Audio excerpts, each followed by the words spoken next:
Hello students, this is your science class. तो बच्चों आज हम बात करने वाले हैं डाई हाइब्रिड क्रॉस की। बच्चों डाई हाइब्रिड नाम से ही आप समझ सकते हैं, यानी कि यहाँ पर दो प्लांट्स की हम कैरेक्टर्स की बात करने वाले हैं। डिफरेंट कैरेक्टर्स हम यहाँ लेंगे। तो cross between two plants having two pairs of contrasting characters is called dihybrid cross. यानी कि दो प्लांट्स हमने लिए जिनके अंदर दो ही पेयर्स प्रेजेंट है कैरेक्टर्स के, लेकिन वो कैरेक्टर्स कैसे हैं, कॉन्ट्रास्ट अपोजिट कैरेक्टर्स हैं, उनके बीच में हम क्रॉसिंग को पढ़ेंगे। तो सबसे पहले यहाँ बच्चों हम लेंगे सीड्स की जो शेप है वो राउंड और रिंकल्ड शेप लेंगे। राउंड शेप को हम कैपिटल आर से और रिंकल्ड शेप को हम स्मॉल आर से रिप्रेजेंट करेंगे। और बच्चों दो कलर हम लेंगे, ग्रीन कलर और येलो कलर। यानी कि जो ग्रीन कलर होगा उसे हम स्मॉल वाई से, येलो कलर को हम कैपिटल वाई से डिनोट करेंगे। तो बच्चों round green and wrinkled yellow, इस तरीके से डोमिनेंट और रिसेसिव, यहाँ भी डोमिनेंट और रिसेसिव का पेयर हम लेकर चलेंगे। तो पेरेंट जनरेशन में बच्चों जो हमारे अब यहाँ पर हम देखें तो capital R small R capital Y, ये हमारे पेयर्स रहे। गैमेट फॉर्मेशन में कॉमन हमारा आर वाई, यहाँ भी स्मॉल आर कैपिटल वाई आ जाएगा। अब इनकी जब क्रॉसिंग होगी तो F1 जनरेशन में बच्चों हमारा ये रिजल्ट आएगा, राउंड येलो, यानी कि capital R capital Y small Y. इसका मतलब क्या है बच्चों, यहाँ पर राउंड येलो क्यों लिखा, क्योंकि जो यहाँ पर अगर आप ध्यान से देखें तो जो ये कैपिटल आर है ये स्मॉल आर के ऊपर क्या है, डोमिनेंट है। तो स्मॉल आर अपने कैरेक्टर्स को रिप्रेजेंट नहीं कर पाएगा और कैपिटल आर हमारा राउंड को रिप्रेजेंट करता है, तो इसे हम राउंड लिखेंगे। अब यहाँ भी आपके दिमाग में आएगा कि येलो और ग्रीन दोनों कलर होने चाहिए, लेकिन हमने कल की ही वीडियो में डिस्कस किया था कि ये जो कैपिटल वाई है स्मॉल वाई पर डोमिनेंट है, तो स्मॉल वाई भी अपने कैरेक्टर्स को रिप्रेजेंट नहीं करेगा और कैपिटल वाई येलो को डिनोट करेगा। तो यहाँ बच्चों राउंड और येलो जो सीड्स हमें ऑब्टेन हुए F1 जनरेशन में। अब बच्चों F1 की ही हमने क्या करवाई, सेल्फिंग करवाई। F1 जनरेशन की हमने क्या करवा दी, सेल्फिंग। तो हमारा सेल्फिंग करवाई तो हमें जो गैमेट्स मिलेंगे, ये जो हमारी F1 जनरेशन थी इससे हमें गैमेट्स मिले। देखो इस फर्स्ट आर को लो, इस वाई से क्रॉस करवाओ, आर वाई आ जाएगा। फिर इसी आर को लो, इस वाई से क्रॉस करवाओ, ये आ जाएगा। फिर स्मॉल आर को इस वाई से करवाओ, ये रिज़ल्ट आएगा। फिर स्मॉल आर को स्मॉल वाई से करवाओ, ये रिज़ल्ट आएगा। सेम एज इट इज़ हमारे यहाँ गैमेट्स मिलेंगे। अब ये जो गैमेट्स आए हैं हमें इनका फर्टिलाइजेशन करवाना है। तो बच्चों देखो यहाँ पर जो हमारे पास जो ये रिज़ल्ट आया है, एक रिज़ल्ट ये और एक रिज़ल्ट ये। तो जो ये रिज़ल्ट है इसको हमने यहाँ लिखा, जो ये रिज़ल्ट है इसको हमने यहाँ लिखा। समझ पा रहे हैं बात को। देखो जो हमारा यहाँ पर जो ये रिज़ल्ट आया था सेल्फिंग से जो गैमेट्स बने, इनको हमने 1 बाय 1 इसको हमने यहाँ नोट किया। ये जैसे हमने कल मोनो हाइब्रिड क्रॉस में पढ़ा था ना, सेम एज इट इज़ इस तरीके से इन्हें नोट किया। सेम जो ये चीज़ें हैं इनको हमने यहाँ नोट किया। और अब जो हमारा रिज़ल्ट आएगा, एक को उठाओ, चारों से मल्टीप्लाई क्रॉस करवाओ इनको, ये रिज़ल्ट आएगा। फिर इसे पिक करो, वही चारों से क्रॉस करवाओ, ये रिज़ल्ट। ऐसे ही हमारे रिज़ल्ट आएंगे। जब बच्चों आप इन्हें ऑब्ज़र्व करोगे, सपोज़ करो आपने इसी को ऑब्ज़र्व किया, यहाँ पर दोनों कैपिटल आर हैं, दोनों कैपिटल वाई हैं, तो कैपिटल आर राउंड येलो ये सीड्स होंगे। सपोज़ करो आप ये ले रहे हो, ठीक है, स्मॉल आर है और स्मॉल आर हमारा किसे रिप्रेजेंट करेगा, रिंकल्ड को। और यहाँ पर वाई है, यानी कि कैपिटल वाई प्रेजेंट है, तो स्मॉल वाई के ऊपर ये डोमिनेंट हो जाएगा ये कैरेक्टर।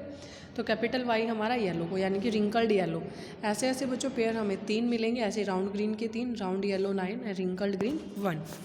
ठीक है, इसे आपने खुद से ट्राई करना है नोटबुक पर, ज़्यादा अच्छे से समझ में आएगा। फिर भी कोई डाउट रहता है तो आप बता देना, उसे हम दोबारा डिस्कस कर लेंगे। टॉपिक बहुत इंपॉर्टेंट है बच्चों एग्ज़ाम के पॉइंट ऑफ व्यू से। आगे हम बात करते हैं ऑब्जर्वेशंस की। तो बच्चों जो हमारा इस तरह का जो रिजल्टेंट रहेगा, जब हमने इसको इससे क्रॉस करवाया तो जो F1 जनरेशन है हमारी उसमें हमें ये मिला था, राउंड येलो सीड्स थे सभी, अभी हमने ऊपर किया। फिर हमने सेल्फ पॉलिनेशन करवाया, यानी कि इसकी क्रॉसिंग हमने इसी से करवाई थी दोबारा, ठीक है, F1 की। तो जो प्लांट्स थे हमारे पेरेंटल फिनोटाइप है हमारा, इन्होंने दिया। और जो दो मिक्सचर हैं recombinant round yellow wrinkled green, इन सीड्स से हमें रेशो मिला 9:3:3:1, यानी कि दो मिक्सचर समझ रहे हो आप, जो हमने अलग अलग। अब जैसे इनकी दोबारा सेल्फिंग करवाई तो हमें राउंड येलो रिंकल्ड ग्रीन जो हमने स्टार्टिंग में जो पेयर हम लेकर चल रहे थे उनसे हमें रेशो मिला है 9:3:3:1, ठीक है। तो बच्चों ये हमारा रिजल्टेंट रहा। अब कंक्लूजन हमारा यहाँ से क्या निकलेगा, round and yellow seeds are dominant characters, यानी कि राउंड और येलो सीड्स डोमिनेंट कैरेक्टर रहेंगे हमारे। और जो न्यू फिनोटाइप कॉम्बिनेशंस हैं उनकी प्रेजेंस होना, वहाँ पर उनका प्रेजेंट होना ही उनकी अकरेंस क्या बताएगी, क्या शो करती है। जो जीन्स हैं for round and yellow seeds वो इनहेरिटेड हैं इंडिपेंडेंटली ऑफ ईच अदर, यानी कि जो जीन्स रहेंगे राउंड और येलो के लिए वो इनहेरिटेड हैं, वो ट्रांसफ़र होंगे पेरेंट्स में, लेकिन वो इंडिपेंडेंट है, एक दूसरे पर डिपेंडेंट नहीं होंगे। यानी कि शेप का और जो कलर के जो कैरेक्टरिस्टिक्स है वो एक दूसरे पर डिपेंडेंट नहीं होंगे।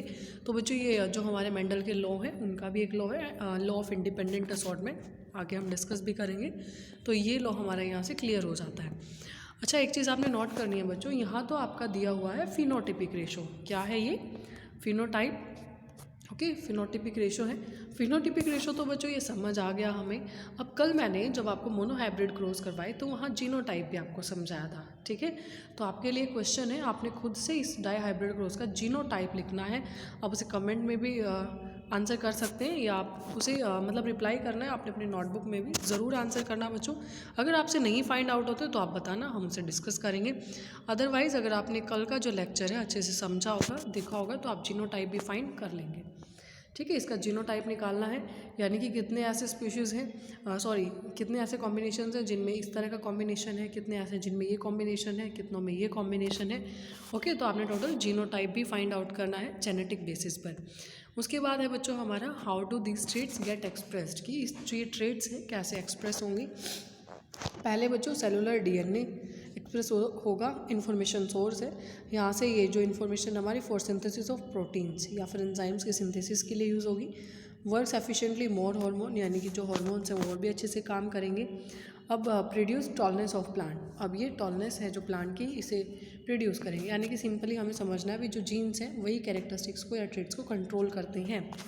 इसमें कंक्लूजन यही नोट करना, ये लाइन इंपॉर्टेंट है बस इस टॉपिक में मेन, कि जो जीन्स हैं वही कैरेक्टर्स को कंट्रोल करेंगे, वही ट्रेट्स को कंट्रोल करेंगे, ठीक है। आगे बच्चों अगर हम बात करें सेक्स डिटर्मिनेशन की, तो सेक्स डिटर्मिनेशन का जो टॉपिक है वो हम जो नेक्स्ट वीडियो होगी हमारे उसमें डिस्कस करेंगे, और जो मेंडल्स के लॉ हैं वो भी, ठीक है। तो आपने आज बच्चों जो हमने डाईहाइब्रिड क्रॉस को पढ़ा है, डाईहाइब्रिड क्रॉस अच्छे से कर लेना, बहुत इंपॉर्टेंट है बच्चों।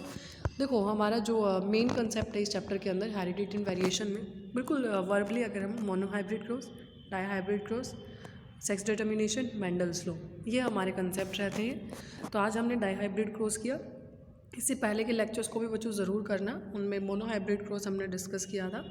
फर्स्ट जो लेक्चर था हमारा, फर्स्ट वीडियो थी, उसमें हमने बेसिक बिल्कुल डिस्कस किए थे इसी चैप्टर के कंसेप्ट। आई होप आपको अच्छे से क्लियर हो गए होंगे वो भी।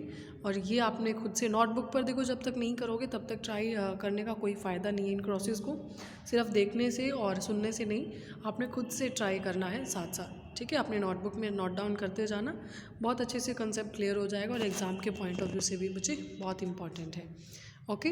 तो आज के लिए इतना ही, बाकी हम sex determination and Mendel's law next video में डिस्कस करेंगे।